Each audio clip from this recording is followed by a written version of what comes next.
Hi friends, మనం ముందు క్లాస్లో 5 రక్షక తంత్రాల గురించి చెప్పుకున్నాం కదండి. 6వ రక్షక తంత్రం విస్థాపనం.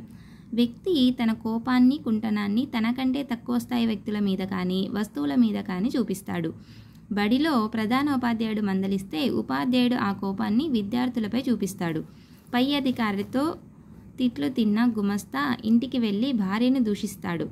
భార్య పిల్లవాడిని కొడుతుంది, పిల్లవాడు బొమ్మను పగలగొడతాడు. అదేది విస్థాపనం అనమాట. అంటే ఇక్కడ ఏం చేశాడండి, వ్యక్తి తన కోపాన్ని, కుంటనాన్ని, ఒక వ్యక్తి మనకు ఎన్నోసార్లు కోపం అనేది వస్తూ ఉంటుంది కదా, ఆ కోపాన్ని, మనకొచ్చిన కుంటనాన్ని, ఆ టెన్షన్స్ని, ఫ్రస్ట్రేషన్ని ఏం చేస్తాం, మనకన్నా చిన్న వ్యక్తులు ఉంటారు కదా, అంటే తక్కువ స్థాయి వ్యక్తుల మీద కానీ వస్తువుల మీద కానీ చూపిస్తాడు అనమాట. ఎగ్జాంపుల్, బడిలో ప్రధాన ఉపాధ్యాయుడు మందలిస్తే ఉపాధ్యాయుడు ఆ కోపాన్ని విద్యార్థులపై చూపించడం, అంతే కదా. పాఠశాలలో ప్రధాన ఉపాధ్యాయుడు ఉపాధ్యాయుని మందలిస్తాడు. అంటే ప్రధాన ఉపాధ్యాయుని మీద ఉన్న కోపము ఉపాధ్యాయుడు ఏం చేస్తున్నాడు, తనకన్నా చిన్న స్థాయి అంటే విద్యార్థుల మీద చూపించడం అనమాట. నెక్స్ట్, పై అధికారితో తిట్లు తిన్న గుమస్తా ఇంటికి వెళ్ళి భార్యని దూషించడం, అంతే కదండి. పై అధికారితో ఆల్రెడీ తన తిట్లు తినేసుకుంటాడు అనమాట. ఆ పై అధికారిని తిట్టలేడు కాబట్టి తను ఏం చేస్తాడు, తన కోపాన్ని ఇంటికి వచ్చి తన భార్య మీద అరవడం అనమాట. భార్య పిల్లవాడిని కొడుతుంది, పిల్లవాడు బొమ్మను పగలు కొడతాడు. అంటే ఒకరి మీద ఉన్న కోపాన్ని మరొకరి మీద చూపించడం అనమాట. ఓకే అండి. విస్థాపనం అంటే దీనిలో వ్యక్తి తన కోరికను దమనపరచుకోవడం కానీ లేదా మార్చుకోవడం కానీ జరగదనమాట. ధ్యేయాన్ని మాత్రమే మారుస్తాడు.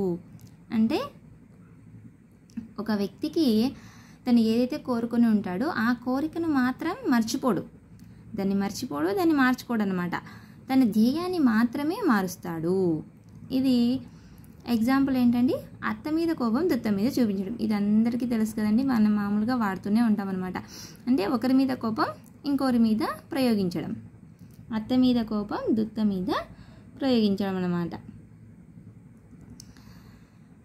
నెక్స్ట్, ప్రధాన ఉపాధ్యాయునిపై కోపం ఉన్న ఉపాధ్యాయుడు ఆ కోపాన్ని విద్యార్థులపై చూపించడం, అంతే కదండి. ఇప్పుడు ఆఫీస్లో ఏదైనా గొడవ జరిగి ఉంటుంది, ఇంటికి వచ్చి ఏం చేస్తారు, భర్త భార్య మీద చూపిస్తాడు, భార్య పిల్లల మీద చూపిస్తుంది, పిల్లలు వస్తువుల మీద చూపిస్తారు అనమాట. అంటే ఒకరు మరొకరి మీద కోపాన్ని అనేది చూపించడం. నెక్స్ట్, తాదాత్మీకరణం అండి. తానుగా సాధించినది ఏమీ లేనప్పుడు తను పనిచేసే సంస్థ సాధించింది, తన కుటుంబం ఉన్నతమైన విలువలు కలది అని తృప్తిపడటం. తాను ఆట ఆడిందేమీ లేనప్పుడు తన జట్టు వారే ఆడి గెలిపించారు అనడం. ఇలా ఆత్మగౌరవాన్ని పెంచుకోవడం. ఒక సంస్థలో పనిచేసే ఉద్యోగి సంస్థ పేరు చెప్పి గౌరవాన్ని పెంచుకోవడం. నెక్స్ట్, ఆత్మన్యూనతా భావం గల వ్యక్తులకు తాదాత్మీకరణం చెందడం ద్వారా భద్రతా భావం అనేది ఏర్పడుతుంది. తాదాత్మీకరణ చెందడం ద్వారా ఒక రకమైన ప్రేరణను పొందుతాడు. మంచి వ్యక్తులతో తాదాత్మీకరణం చెందినప్పుడు సరైన మూర్తిమత్వం అనేది ఏర్పడుతుంది. తాదాత్మీకరణం అంటే అండి ఐడెంటిఫికేషన్. అంటే తను సాధించింది అయితే ఏమీ ఉండదు, తను సాధించనిది తను పనిచేసే సంస్థ సాధించినా లేదా తన కుటుంబంలోని వ్యక్తులు ఎవరైనా సాధించినా అప్పుడు తానే సాధించినట్టు తృప్తి చెందడం అనమాట. అంటే తాను ఆట ఆడిందేమీ లేదు. ఒక గ్రూప్లో ఉన్నానుకోండి, ఒక ఆట ఆడేటప్పుడు గ్రూప్స్గా డివైడ్ అయ్యింటారు కదండి. గ్రూప్స్లో ఉన్న వాళ్ళు ప్రతి ఒక్కరూ ఆడతారా అంటే ఆడలేరు అనమాట. కొంతమంది తక్కువగా ఆడినప్పటికీ వాళ్ళు ఏమని చెప్తారు, నా జట్టులోని వాళ్ళందరూ బాగా ఆడినారు కాబట్టి మేము గెలిచాము.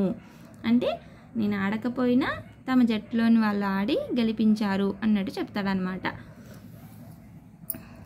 అక్కడ ఏది ఇచ్చారండి డైట్లో, కోరిక తీరని వ్యక్తి అదే కోరిక తీరిన వ్యక్తితో తనకు తాను చూసుకుని తన ఆ విజయాన్ని సాధించినట్లు తృప్తి చెందడం అనమాట. అంటే తను సాధించలేకపోయిన విజయాన్ని ఇతరులు సాధించినప్పుడు సంతృప్తి చెందుతాడు. ఇంకో ఎగ్జాంపుల్ ఇచ్చారు చూడండి. సినిమాలో హీరో కావాలనుకున్న వ్యక్తి తను హీరో కాలేకపోయినప్పుడు తనలాగా ఉన్న లేదా తనకు నచ్చిన సినిమా హీరోలో తనను చూసుకుంటూ తృప్తి చెందడం. ఇప్పుడు హీరో కావాలి అనుకుంటాడు ఒక వ్యక్తి, కానీ హీరో అవుతాడా అంటే అందరూ హీరోలు కాలేరు కదండి.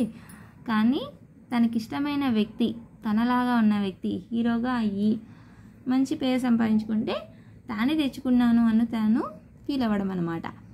ఇండియా ఆ క్రికెట్లో ప్రపంచ కప్ను గెలిస్తే అతనే గెలిచినట్టు. ఇప్పుడు మన ఇండియా గెలిచిందనుకోండి, క్రికెట్లో ప్రపంచ కప్పు గెలిచింది అంటే మనమే సంతోషపడతాం కదండి. అక్కడెక్కడో గేమ్ ఆఫ్ స్పోర్ట్స్ అనేది ఆడుతూ ఉంటే మనం ఇంట్లో ఉండి టీవీ చూస్తూ కూడా దాన్ని ఆస్వాదిస్తాం అన్నమాట. చాలా సంతోషం అయిపోతుంది. అంటే తను సాధించలేనిది ఇతరులు సాధించినప్పుడు అలాంటి సంతృప్తి అనేది చెందుతామన్నమాట. తను సాధించలేనిది ఇతరులు సాధిస్తే ఇతరులు సాధించిన విజయంలో తాను సంతృప్తి చెందడం. నెక్స్ట్ స్వైరకల్పన అంటే ఏంటండి? పగటి కళలు. సింపుల్గా చెప్పాలి అంటే మనం స్వైరకల్పన అంటే పగటి కళలు అన్నమాట. అంటే వ్యక్తి నిజ జీవితంలో సాధించలేని వాటి గురించి పగటి కళలు కంటూ ఊహాలోకాల్లో విహరిస్తూ ఉపశమనం అనేది పొందడం. స్వైరకల్పన ద్వారా వాస్తవంగా సాధించలేని విషయాలతో సంతృప్తి చెందడం అనేది జరుగుతుంది. అంటే గాలిలో మేడలు కట్టడం అని, అంతే కదండి. అంటే నిజ జీవితంలో సాధించలేం, కానీ వాటిని ఎలా సంతృప్తి పరుచుకుంటాడు అంటే పగటి కళలు కంటూ సంతృప్తి పరుచుకోవడం. ఇది స్వైర కల్పన అనేది కదండి, కల్పించుకుంటాడు. అంటే తను సాధించలేనివి జరిగినట్టు కళలు కనడం అన్నమాట. అంటే ఐఏఎస్ ఆఫీసర్ కావాలనుకునే వ్యక్తి ఐఏఎస్ ఆఫీసర్ అయినట్లు ఊహించుకొని తను ఎలా ప్రవర్తిస్తాడో, ఇతరులు ఎలా గౌరవిస్తారో అలాంటి ఊహల్లో విహరిస్తాడు. తక్కువ సామర్థ్యం కలిగిన సంఘర్షణ నుంచి ఈ విధంగా తప్పించుకుంటాడు అనమాట. ఎప్పుడూ పగటి కళ్ళు కంటూ ఉంటే నిత్య జీవితంలోని సమస్యలను ఎదుర్కొనే సామర్థ్యం అనేది తగ్గుతుంది. అంతే కదండి. స్వైరకల్పనలో ఒక యువకుడు తనకు తాను కలెక్టర్ అయినట్లు, కార్లలో తిరుగుతున్నట్లు, తన చుట్టూ నౌకర్లు, అలాగే జిల్లాలో తను ఏ చెప్తే అదే అయినట్లు ఊహించుకొని సంతృప్తి చెందడం అనమాట. స్వైరకల్పన అంటే ఇక్కడ ఏం చేస్తాడండి? పగటి కళలు కంటూ ఉంటారనమాట. మొత్తానికి స్వైరకల్పన అంటే ఏంటండి? పగటి కళలు కనడం. అంటే ఈ పగటి కళలు కనడం అనేది ఎక్కువైందనుకోండి, మనం వాస్తవ సమస్యల్ని ఎదుర్కొనే సామర్థ్యం అనేది మనలో తగ్గుతుంది. అంటే ఎప్పుడు పగటి కళ్ళే కంటూ ఉంటాం. అంటే అది కంటూ ఉంటే సంతోషం, అంటే కళ్ళు కనడానికి బాగుంటుంది, కానీ నిజ జీవితంలో అవి మళ్ళీ సమస్యలు అనేవి వచ్చినాయనుకోండి, అప్పుడు ఎదుర్కోవడానికి చాలా చాలా ఇబ్బందులు ఎదుర్కోవాల్సి వస్తుందన్నమాట. అది స్వైరకల్పన. నెక్స్ట్ ఉపసంహరణ. వ్యాకులత కలిగించే సంఘటనల నుంచి తప్పించుకోవడం అనేది జరుగుతుంది. పరిస్థితులను ఎదుర్కోలేనప్పుడు ఉపసంహరించుకోవడం, పరీక్షకు సరిగా చదవని విద్యార్థి పరీక్ష రాయకుండా తప్పించుకోవడం, అప్పు తీసుకున్న వ్యక్తి తను తీర్చలేనప్పుడు తీసుకున్న వ్యక్తిని తప్పించుకొని తిరుగుతూ ఉంటాడు, ఆటల్లో ప్రతిభ కనబరచలేని వ్యక్తి తనకు ఆసక్తి లేదు అంటాడు. ఉపసంహరణ రక్షక తంత్రం, అంతే కదండి. ఉపసంహరించుకోవడం అంటే వ్యాకులత కలిగించే సంఘటనల నుంచి తప్పించుకోవడం అన్నమాట. అంటే తనకు ఆల్రెడీ అది టెన్షన్కి గురి చేస్తుంది అన్న విషయం అనేది మనకు తెలుస్తుంది అనుకోండి, అప్పుడు దాని నుంచే మనం దూరంగా తప్పించుకోవడం అంటే ఉపసంహరించుకోవడం అన్నమాట. అంటే వదులుకోవడం. అంటే కొన్నిసార్లు కష్టమైన పరిస్థితులు అనేవి ఏర్పడతాయి. ఆ పరిస్థితుల్ని మనం ఎదుర్కోలేనప్పుడు ఉపసంహరించుకోవడం. ఇప్పుడు పరీక్షకు సరిగా చదవని విద్యార్థి పరీక్ష రాయకుండా నిలిపేయడం అన్నమాట. నెక్స్ట్ అప్పు తీసుకున్న వ్యక్తి తను తీర్చలేనప్పుడు తీసుకున్న వ్యక్తి దగ్గర నుంచి తాను తప్పించుకొని తిరగడం, అదొకటి. నెక్స్ట్ ఆటల్లో ప్రతిభ కనబరచలేని వ్యక్తి తనకు ఆసక్తి లేదు అనడం అనమాట. అంతే కదండి. ఎందుకు నువ్వు ఆట ఆడలేదు అంటే తనకు రాదు ఆట ఆడటం, కానీ ఏమంటాడు, ఇంకా ఆసక్తి లేదు, నాకు ఇష్టం లేదు, నేను ఆడలేండి అనడం అనమాట. ఇక్కడ ఏమి ఇచ్చాడండి? డైరెక్ట్ టెక్స్ట్ బుక్లో కొన్ని ఎగ్జాంపుల్స్ చూద్దాం. అంటే పరిస్థితులను ఎదుర్కోవడంలో వైఫల్యం అనేది కలగడం అనమాట. అంటే వ్యాసరచన పోటీలో పాల్గొనాలని ఉన్నప్పటికీ పాల్గొంటే సరిగా రాయలేము, బహుమతి రాదనే ఉద్దేశంతో దానిలో పాల్గొనకపోవడం. అంటే వ్యాసరచన పోటీల్లో ఎస్ఏ రైటింగ్ కాంపిటీషన్ పెడతారు కదండి స్కూల్స్లో, ఆ ఎస్ఏ రైటింగ్లో పాల్గొనాలని ఇష్టమైతే ఉంటుంది, పాల్గొంటే గెలుస్తామో లేదో, గెలిచినా మనకు బహుమతి ఇవ్వాలి కదా అనేసి మనము కావాలని ఎస్ఏ రైటింగ్ అనేది రాయకుండా తప్పించుకోవడం అనమాట. అదేది ఉపసంహరణ. నెక్స్ట్ సానుభూతి, సింపతిజం. అంటే ఒత్తిడి వల్ల కలిగే బాధకు ఇతరుల నుంచి సానుభూతి పొంది సాంత్వన అనేది చెందడం. చేయాల్సిన పని చేయలేనప్పుడు ఉపాధ్యాయుడు ఇతరుల నుంచి సానుభూతి పొందుతాడు. బడి పని చేయని విద్యార్థి తనకు ఆరోగ్యం సరిగా లేక చేయలేదని సానుభూతి పొందుతాడనమాట. సానుభూతి అనేది ఇది కూడా మనం మామూలుగానే వాడుతూ ఉంటాం కదండి, సింపతి చూపిస్తారు అనేసి. అంటే సానుభూతి అని ఒత్తిడి వల్ల కలిగే బాధకు ఇతరుల నుంచి సానుభూతి పొంది సాంత్వన అనేది చెందుతారనమాట. అంటే టెన్షన్స్ వల్ల మనకి కొన్ని బాధలు అనేవి కలుగుతాయి. వాటికి మనం ఎప్పుడు సంతోషపడతాము అంటే ఇతరుల నుంచి అయ్యో పాపం, అయ్యో అలా కాకూడదే అని కొంతమంది సింపతి చూపిస్తారు కదండి. దానివల్ల మనము కొంచెం తృప్తి అనేది చెందుతామన్నమాట. అంటే చేయాల్సిన పని చేయలేనప్పుడు ఉపాధ్యాయుడు ఇతరుల నుంచి సానుభూతి పొందడం అదొకటి. నెక్స్ట్, బడి పని చేయని విద్యార్థి తనకు ఆరోగ్యం సరిగా లేక చేయలేదు. ఇప్పుడు హోంవర్క్ చేయలేదనుకోండి, ఎందుకు చేయలేదు నువ్వు హోంవర్క్ అంటే నాకు ఆరోగ్యం సరిగా లేదు కాబట్టి నేను చేయలేదు అని సానుభూతి అన్నమాట.